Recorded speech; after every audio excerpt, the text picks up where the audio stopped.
let's set up our keyframe so we can actually animate stuff in here. And again, like we did before with keyframes, we use the @ sign and then type in keyframes, and then we give it a name, and in our case we're going to use dash because that's what we have up here. And let's do our curly brackets for this, and inside of here I'm going to create 3 different stages. So instead of just having to and from, we're going to use percentage again, and the first one will be from 0, and the second one will be 80, which will make sense later, and then the last one will be 100. So start almost at the end and at the end of our animation, right? So this is basically, if this is let's say 1 second, let's say 10 seconds, maybe easier. This is at 0 second, it will be at 8 second and at 10 second. Or if it's 1 second, 0, 0.8 second, and full second, right? So basically just dividing it up. I'm gonna do a little space in here, and then I'm going to use this keyframe to actually start animating in different ways. All right, so the first one I'm just gonna leave open now because we actually will already have a starting position up here. So we'll just leave it at that. 80 we're going to leave blank for now as well, but we're going to create our end animation for now. So let's create a stroke and a dash array for the first one, and let's create stroke dash offset for the second one. So we have those down here. Now let's just set something up for now to see what actually happens. So if you set this to 0, your browser is going to be really annoyed with you because it's going to run forever, almost, I think. So don't do that. If you really want to test, go a low number if you want to. It's how far the space between it will be at the end. So if it starts at 12 and it goes down to this, that means if you're at 0%, that it's going to like go forever. So 0 points, lots of zeros before it stops. Don't do it. It's not going to be pretty. So what we want to do is we want to set a high number here. I'm going to set 100% for starters. So that's, whoops, I don't think I can actually do it now. So that's the first one. We're going to set 0% for the dash offset for starters. So when it's at the end, it should have a full. So there shouldn't be any offset, right? So because we want a full line in this case. So let's go back to our browser, hit refresh. Now you can see we do an animation here, right? And it continues with this animation. It's on a loop, remember, it's on an infinity loop. But it doesn't completely complete. You can see the M here is not done. The W is not done all together and so on. So for some reason this doesn't work with 100% specifically, but if I add 1.5, or I think 1.3 will do as well, it will run the course and almost close. It actually has some errors up at the W here, so we need to add a little bit more. So let's say 130, and let's say that's good for now. Almost. Let's add 140%. It was so close. So there we go, that completes it with a tiny little gap down here, but I don't want to worry about that. But you can do that, completes the animation, the circle in here, that's all right.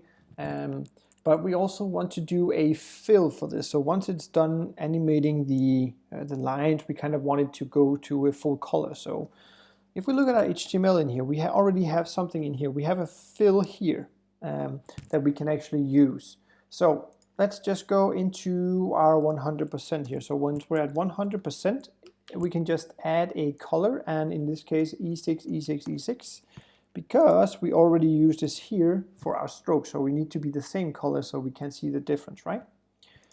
And let's do a save and see what that does. So once it's at 100%, it should be, but you can see there's like this is 100 because we're over 100% in the timing to complete this one, right? So it's not optimal in this case. So what we're going to do is we're taking the fill and then we're putting this into the 80 up here, and we're going to use the alpha channel here like we did with the RGB previously for the menu up here where we had 255, 255, 255, and I can't remember, 0.8 or something, so like 80% or let's say 20% transparent in this case. So for full color we would add the 100%, or for 0 color full transparency we would be at 0, right?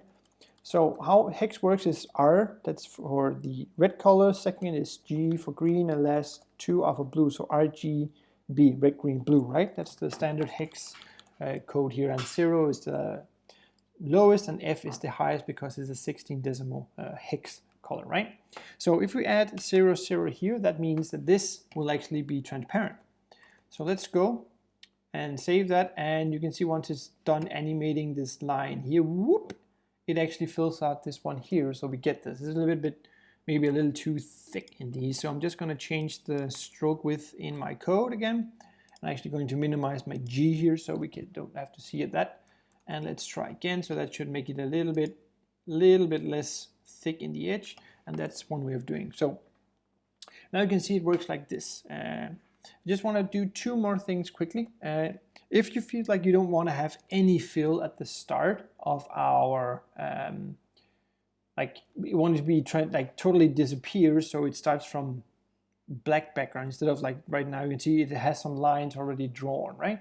So if we add like 140 up here and 140 here, like actually we have down here, it should be start from blank when it's done here. So blank, and then it draws everything in the animation here. So I think maybe we can actually do this down here as well. I haven't tested this, so this is kind of like, let's try. Maybe this will work for the second iteration. I don't know. No, it actually seems to work. So that's also one way of doing it. Now we can actually remove this entirely and just, for the path, just keep the animation up there and remove the other one. So that's also one way of doing it. Good.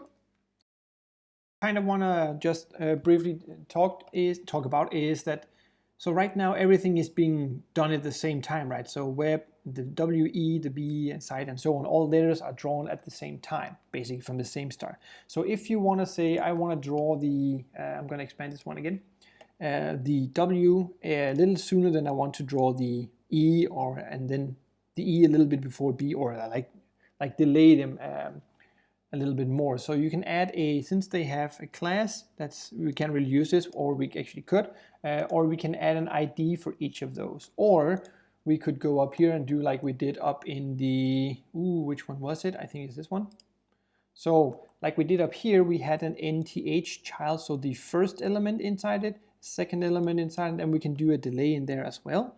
Or we can actually set up our a keyframe for each of those and then do a delay. So we can have specific animation for each letter and so on, but that's just extra stuff to it. Now, infinite makes it go forever, which may not be what you want, or maybe it is. That's really up to you. Maybe you want to just have it run once, and then we can use something called forwards in this case. That should just have it run one time, and then it stop with the animation and start full at all times. So forwards will just go through the animation and then stop it, because that's what we're telling it. Or you can set this up for 10 seconds and then do a delay here instead. So start this at 50%. Let's do this. Let's say 10. I think it will take a little bit more. So it actually draws it out again. I wasn't expecting that. That's not bad actually. But anyway, you can try and move this around with how you set up your animation. So there's many different ways of creating a cool animation, this one. So that's one way of doing it with SVG and Adobe Illustrator.